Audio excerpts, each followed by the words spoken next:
Who is this? Daniel DeLuca. He takes care of my guests. Hi, guys. I'm from you LA. doing? Good. Good. How It's are you? raining here and it's weird.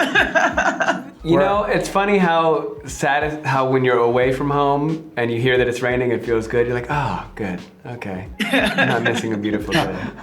Though I do like rain, especially in LA. Are you in Italy? We're in Rome. Oh, you're in Rome. I love. Yeah. We only discuss the project from Italy. That's part of it's in my contract. Yeah. Yeah, you just have to be in Italy at all times. I love it. Well, I'll start with you, Jesse. I mean, first of all, I love the show. It has such a fun charm to it that I just adore. And Jesse, after being on something like Grey's Anatomy for so long and a role people largely associate you with, what were you looking to do next to really sink your teeth into? And what were you searching for in roles? And why was Daniel DeLuca the right fit? Thank you. You know, on my list was just things that were different. You know, when I first started acting, I pretty much got on Grey's almost immediately. I didn't start acting until I was almost 30. I used to be a public high school teacher. So I got a great job and I stayed with that job for, you know, the better part of a decade. So post Grey's is kind of the beginning of, you know, the rest of my career. So that's why I chose Broadway, do something different there. That's why I've chosen some comedies and some indie stuff. This, I was very much attracted to an opportunity to check off a lot of things on one list, which is action. I grew up loving kind of action. I'm a physical kid. I was an athlete. I loved, you know, Van Damme movies and Jackie Chan and all the Beverly Hills Cop and these things that you get to run around and be, and then the comedy element of that, right? Just being fun-loving, being funny, the quick wit, acerbic wit, you know, biting comments. The British-style humor was a big influence on me, and we had some really terrific British actors on the show. Having kind of a family drama dynamic, having high stakes. This show really does offer something for everybody. And that's not only terrific for the consumer, for bringing that into your homes, and we know you're gonna love this show, but it also made it that much more fun for us to perform. Because today's work is different than tomorrow, and this scene is giving you something different, so you're not kind of lulled into one tone. Some shows it's like, I don't feel like being super serious today. I just had a hard day at work. I don't feel like getting into a deep, entrenched political thriller that I have to follow with every second. And so that's why variety is helpful. Yeah, absolutely. I was actually surprised pleasantly by the workplace comedy element that's in the show. And Adam, as somebody who has arguably my favorite resume of all time, from Baby Got Back to 30 Rock to Scrubs, Fargo, why was this show something you really wanted to sink your teeth into? I guess that, you know, the inciting interest was working in Italy because I have a long-standing interest and, you know, I have some family roots in Italy. And then it was just the company that cooked up the idea. They're called Lux Vitae, and the creative executives and the writers sort of had this notion, and I thought, wow, what a great, it's kind of perfect. It's like a protagonist who's half American, half Italian, kind of like starting a new phase of his life in a new place. It just seemed like a great concept. Absolutely. And do you have, obviously, you know, it depends on a lot of factors, but do you have an overall plan for the show and how many seasons you would like to see, or et cetera, et cetera? Gosh, I mean, the number of unfortunately, I don't get to decide on the number of seasons or the number of episodes.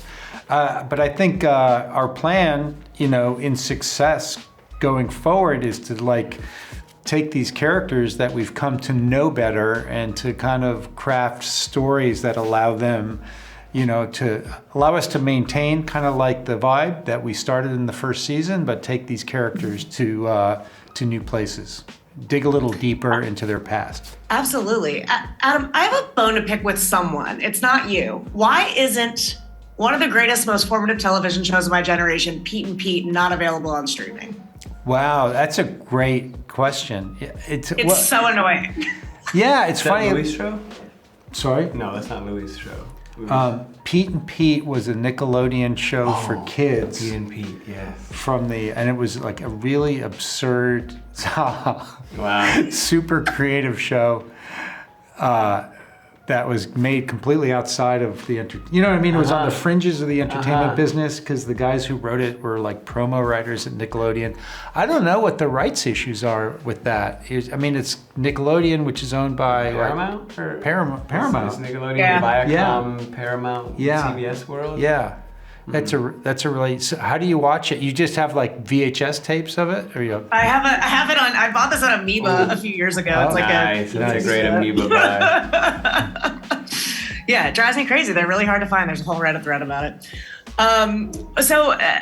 Daniel DeLuca, I will say, is quite a charming cat, I would say. What are some key elements to him on the surface, but then also what would you say is hiding beneath that? That's a great. I like that. He is a charming cat, a gentle. Somebody used the term earlier, like I forget, gentle violence or something. That was the appeal in developing. The beauty of having an original project that's not based on a franchise or a toy or a video game is that we get to really kind of mold and shape something together. And a big part of the appeal of that for me was this is, a guy searching and lost and fallible and flawed, but an expert in a lot of areas, but probably not in all of them. And that's a really human condition. And how can you demonstrate kind of take the old device of like demonstrated masculinity, right? Which is usually through violence and power and leadership, but also have a more contemporary take on it in terms of emotional access and vulnerability and presence. And can he be as good a listener as he is a talker? Can he have a sense of humor at the right time, not just at the cost of somebody else? Can he be complex and fallible and imperfect? That's much more interesting to play. That gives me somewhere to go and places to stumble and not always be redeemed. That's the foundation we're laying. I'm here certainly in the pilot, but in early episodes. So that was what really attracted me to it. It's a real opportunity, I think, to set another useful example of ways to be. Absolutely. Well, thank you guys so much for your time. I appreciate chatting with you, and I love the show. And yeah, this was great. Thank you. Thanks we really appreciate your enthusiasm and support. It means a lot to us. Thank you. Something is in there. You think it's a body?